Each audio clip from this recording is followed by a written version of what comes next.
My name is Carrie Warwick, and this is my video report for my Games Art portfolio work. For this assignment we were given the brief to create a piece based around a sci-fi port. My idea for this assignment was to model a 3ds Max scene and then create a still render that would then be digitally painted on in Photoshop to create the final image. I began by researching images of docks, harbours and boatyards to get a general feel for the setting. I also looked at other concept work by artists that depicted sci-fi ports and used inspiration from those. Once I had a basic idea, I created some value sketches to build on this idea and tried out different compositions. I was most happy with this sketch, so I then worked this up to a more detailed concept image. I tried out a variety of different colour schemes and also compositions to find which image would be best to take forward. Before starting modelling, I further developed some of the objects such as the market stall and boat and created images that I could use as references for modelling.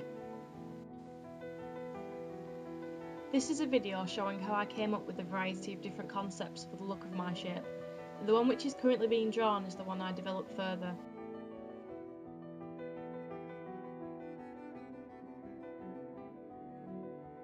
Once I was happy with my concept, I started to create the scene in 3ds Max. I began by blocking out the scene and setting up the camera to create the initial composition. By using blocks, I could then later replace these with the completed models. The first model I created was the boat, and I originally struggled with this as I found it difficult to model the basic shape. I first tried using the loft modifier, but the boat was unsymmetrical and this also created too many loops, making it difficult to edit further. I restarted the boat using the sphere primitive as a base, and I was able to model this to match my reference images.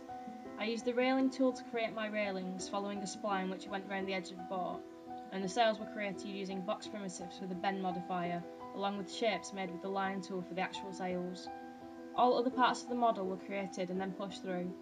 These were all then attached so that when imported into my final scene, it would be a single model. The crates, docks and city were modelled using the same techniques, but for the mountain and sand, however, I used a new technique which was to apply a displace modifier to a plane and then use a map to create the shape. I used a height map painted in Photoshop for the sand and a gradient ramp in Max for the mountain. The gradient ramp was also used to give the mountain its texture. For the water, I created this using a standard primitive box with a mental ray material applied to it. I originally used the Autodesk water material, but it was not flexible and didn't give a realistic result. I then changed the material to Arc and Design Water, and this was more effective as it gave me great customisation of the water as I could change the choppiness of the waves, the colour and the transparency amongst other things.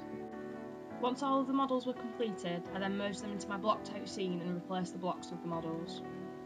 To texture the models, these were first unwrapped in 3ds Max and I rendered the UV templates to be taken into Photoshop. All of the textures were painted in Photoshop and I used a range of reference pictures, some taken by myself and others from cgtextures.com to create a realistic look.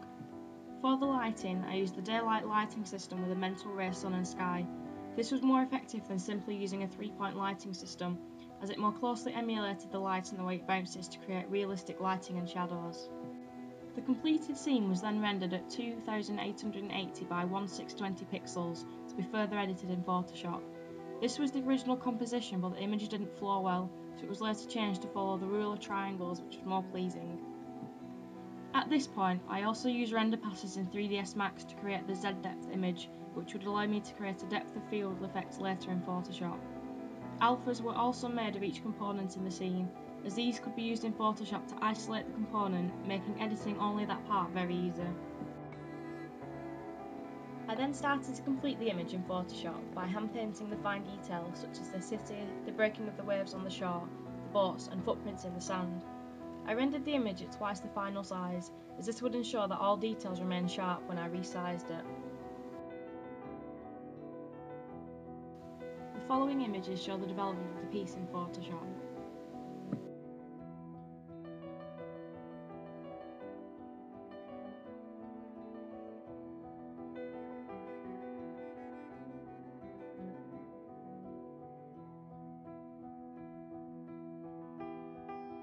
In conclusion, I've enjoyed working on this assignment, even though when I first started I wasn't sure that I would have the ability to complete everything I wanted to do. I feel that I have learnt many useful techniques with regards to modelling and rendering, which will come in useful for future projects, and I've also had practice at using alpha masks in Photoshop effectively. My use of a project plan was very helpful in ensuring I kept on track for all 3 of my milestones, but I feel I could have managed my time more effectively in the final weeks, as I did fall behind the plan trying to balance the workload from all of my assignments. However, despite this, I feel that my final piece is of a very high quality, and I am very pleased with the final result.